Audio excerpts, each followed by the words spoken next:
दिल्ली के मुख्यमंत्री जो कल जब यमुना सफाई का मुद्दा भारतीय जनता पार्टी ने उठाया तो बहुत ही तिल मिला गए और बोले कि सफाई का मुद्दा एमसीडी से जुड़ा हुआ नहीं है।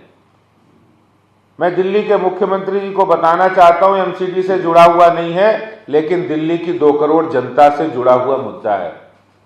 यह वो मुद्दा है जिस पर आपने ताल ठोक कर 8 बार दिल्ली की जनता के सामने आए, हर चुनाव से पहले आकर, और ये कहा कि हम अगले चुनाव तक यमुना मैया को साफ कर देंगे, यमुना नदी साफ हो जाएगी, दिल्ली का हर नागरिक वहां डुबकी लगा सकता है, नहा सकता है, वहां घाटों का इंतजाम स्वच्छ कर देंगे, तो देखने लायक तस्वीर बनेगी। लेकिन आपके वो वादे, आपके वो दावे, आपकी वो जो बातें हैं वो सब खोखली साबित हुई है। और दिल्ली में 8 साल में यमुना सफाई पर आपने कुछ नहीं किया।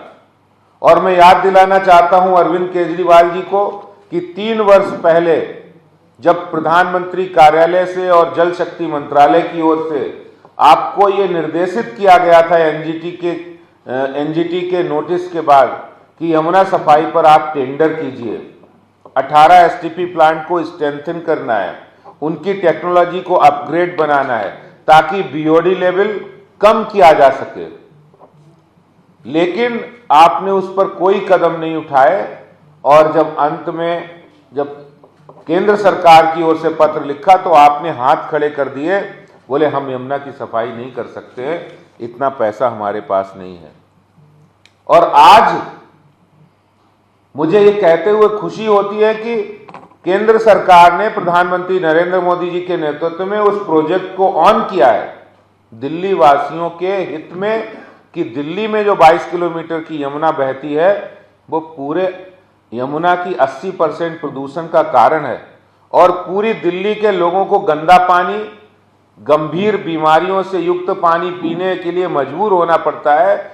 इस यमुना नदी को साफ करने की जिम्मेदारी उन्होंने ली और आपको 2419 करोड़ रुपए दिल्ली को यमुना सफाई के लिए दिए, एसटीपी प्लांट लगाने के लिए। ओखला में उसी के अंतर्गत एशिया का सबसे बड़ा एसटीपी प्लांट का काम चालू है, जल्दी वो काम समाप्त होने वाला है। कहने का सवाल है कि आप जब यमुना सफाई की बात हम करते हैं तो आप ये कहते हैं हमारा मुद्दा नहीं है, जब प्रदूषण की बात करते हैं तो आप तुरंत केंद्र सरकार के ऊपर डालते हो, जब कोई कोरोना संकट आता है तब कोई बात होती है तब भी आप केंद्र सरकार के ऊपर या किसी दूसरी एजेंसी पर डाल देते हैं। आखिर आपकी जिम्मेदारी क्या है कि 8 साल के बाद आपको कूड़े का पहाड़ याद आया? 8 साल में आपने एक भी पैसा नहीं दिया एमसीडी को कि कूड़े का पहाड़ कम कर लो, कोई मदद कर दो। एक बार भी आपने, ये चुनाव आ गया तो आप चुनाव में कोई भी मुद्दा उठा लेते हैं, चुनाव आ गया तो आप, लेकिन आपने क्या किया? आपने सिवाय घोटाले के, भ्रष्टाचार के कुछ नहीं किया।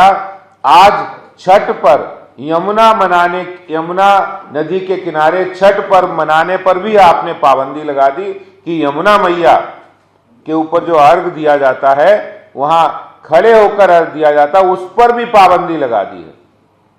इतनी नाकारा, इतनी निकम्मी आम आदमी पार्टी की, अरविंद केजरीवाल जी की सरकार हो गई है कि वहां इंतजाम नहीं किए उन्होंने। और बहाना किसका दिया? बोले पर्यावरण की तरफ से ये मनाही की गई। आखिर ये मनाही करने की जरूरत ही क्यों, कैसे पड़ी है? जरूरत इसलिए पड़ी है कि 8 सालों में आपने यमुना सफाई के नाम पर धेला भर भी काम नहीं किया। आपने धेला भर भी काम नहीं किया। आपने एसटीपी प्लांट जो पुराने थे, जहां गंदा पानी आ रहा है, उसका बीओडी लेवल वही जा रहा है, उसमें कोई सफाई के मानक पूरे नहीं हो रहे। तो आपने कोई नया काम नहीं किया, ना ही काम करने की नीयत की, जिसके कारण से आज ये जरूरत आन पड़ी कि वहां पर आपने ये कहा कि यमुना जी के किनारे हम छठ नहीं मना सकते। आखिर हिंदू पर्व त्योहारों पर ही आपकी मनाही क्यों सामने आती है? पटाखे पर, दिवाली पे पटाखे पर बैन कर दो और छठ पर, यमुना जी के किनारे छठ पर्व मनाने पर बैन कर दो। लेकिन दिल्ली और देश की जनता आपके इन वादों को, इन दावों को, इन झूठे इरादों को देख रही है और समय आने पर उसका जवाब देगी।